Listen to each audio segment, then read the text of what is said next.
Pancasila sangat membantu untuk membentuk kepribadian mahasiswa di perguruan tinggi di zaman era globalisasi saat ini.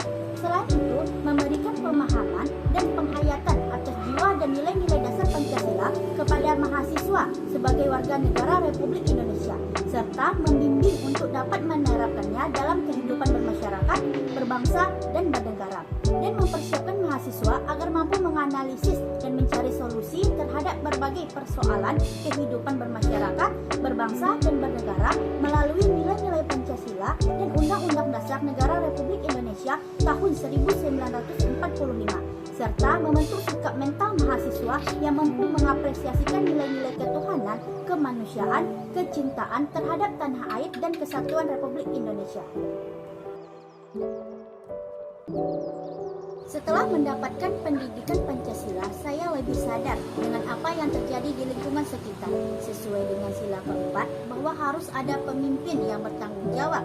Tetapi banyak kita lihat bahwa sekarang banyak pejabat-pejabat negara yang melakukan korupsi. Untuk itu, setelah saya mempelajari materi ini, saya ingin berkomitmen dalam mencegah korupsi dengan dukungan masyarakat sekitar agar negara kita bebas dari korupsi. Identitas nasional berarti ciri khas dari suatu negara yang akan membawa kewibawaan dari suatu negara Indonesia dengan ciri khas tersebut. Identitas nasional juga sangat penting karena akan menjadi penanda dari negara Indonesia. Identitas nasional memunculkan rasa saling hormat dan pengertian sehingga tidak ada perbedaan antar negara. Kedudukan yang sejajar karena setiap negara mengakui kedaulatan negara lain. Salah satu identitas nasional bangsa Indonesia adalah bendera merah putih. Alasan bangsa Indonesia sepakat menggunakan bendera dengan warna merah putih itu karena arti dari warna merah putih melambangkan bagaimana upaya masyarakat Indonesia berjuang dalam merebutkan kemerdekaan, di mana putih yang berarti suci dan merah yang berarti berani. Tidak bisa dipungkiri, semakin luas wilayah suatu negara, maka semakin beragam dan majemuk pula segala yang ada di dalamnya. Keberagaman ini meliputi budaya, suku, agama, bahasa, dan lain sebagainya. Kasus demokrasi yang paling marak terjadi yaitu pada pemilihan umum, yaitu di mana pencalonan hanya bisa dilakukan oleh para pejabat yang memiliki kekuasaan dan wewenang untuk mencalonkan atau memilih calon yang hanya dapat menguntungkan satu pihak saja, tanpa melihat keberagaman yang ada di negara Indonesia, dan selalu menyertai money politik dalam setiap pelaksanaan pemilu dengan memanfaatkan masalah ekonomi masyarakat yang cenderung masih rendah, maka dengan mudah mereka dapat diperalat untuk mewujudkan apa yang diinginkan. Indonesia merupakan negara yang beragam. Indonesia memiliki suku bangsa, adat istiadat, budaya, dan ras yang berbeda-beda tersebar di wilayah Indonesia.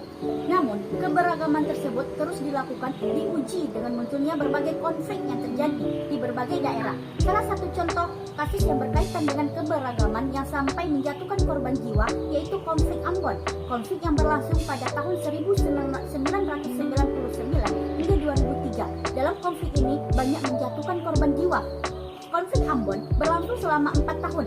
Penyebab utama terjadinya konflik ini yaitu karena adanya ketidakstabilan politik serta ekonomi secara umum di Indonesia. Keberagaman suku bangsa merupakan sekumpulan manusia yang memiliki suatu kesatuan budaya yang diikat oleh kesadaran dan identitas dalam menjalin kehidupan secara bersama pada suatu wilayah atau kumpulan masyarakat. Namun terkadang dengan perbedaan latar belakang kebudayaan sehingga membentuk pribadi-pribadi yang berbeda. Perbedaan kepentingan antara individu dan kelompok, perubahan-perubahan nilai yang ekspres dan mendadak dalam penduduk. Kurangnya keharmonisan dalam hal interaksi sosial inilah yang juga dapat menyebabkan konflik tentang keberagaman, terutama bagi warga negara yang tidak mengerti arti dari sebuah keberagaman itu sendiri. Upaya sosialisasi dalam rangka mengembangkan wawasan Nusantara dapat dilakukan dengan beberapa tingkatan, terutama di jenjang pendidikan. Tingkat pendidikan taman kanak-kanak dengan mengenalkan lagu kebangsaan dan lagu-lagu daerah, bahasa Indonesia, dan bendera merah putih sebagai bendera negara. Tingkat sekolah dasar dengan cara mengenalkan Pancasila dan Undang-Undang Dasar 1945 sebagai dasar hukum bangsa Indonesia. Untuk tingkat sekolah menengah pertama, dengan cara mengenalkan upaya bangsa Indonesia dalam mempertahankan keutuhan negara Republik Indonesia dari ancaman ataupun pemberontakan yang datang dari dalam ataupun dari luar. Untuk tingkat sekolah menengah atas dapat dilakukan dengan cara melanjutkan pendidikan yang telah diterima di sekolah menengah pertama secara aplikasi untuk lebih memahami arti dari bela negara tersebut. Konstitusi sangat penting karena konstitusi adalah pemberi pegangan sekaligus pedoman dalam menjalankan kekuasaan negara. Tanpa konstitusi, sebuah negara tidak akan mencapai tujuan yang sesuai dengan harapan masyarakat. Tanpa konstitusi pula tidak ada yang mengatur hak-hak asasi warga negara Indonesia. Indonesia melakukan amandemen dengan tujuan untuk menyempurnakan aturan dasar mengenai perlindungan maupun jaminan HAM, dapat menyempurnakan aturan dasar mengenai tata negara, bertujuan untuk menyempurnakan aturan dasar mengenai pelaksanaan ataupun kedaulatan rakyat, untuk melengkapi aturan dasar yang sangat penting dalam penyelenggaraan negara, bertujuan untuk menyempurnakan aturan dasar mengenai kehidupan berbangsa atau bernegara, dan yang terakhir untuk penyempurnaan aturan dasar penyelenggaraan negara secara demokratis. Baiklah, hanya itulah jawaban dari pertanyaan ujian akhir semester mata kuliah pendidikan kewarganegaraan dengan dosen pengampu Bapak Nurdiansa MPD. Jika ada jawaban serta pelafalan saya yang kurang tepat ataupun yang salah, saya mohon maaf. Saya tutup. Wabillahi taufiq wal hidayah. Wassalamualaikum warahmatullahi wabarakatuh.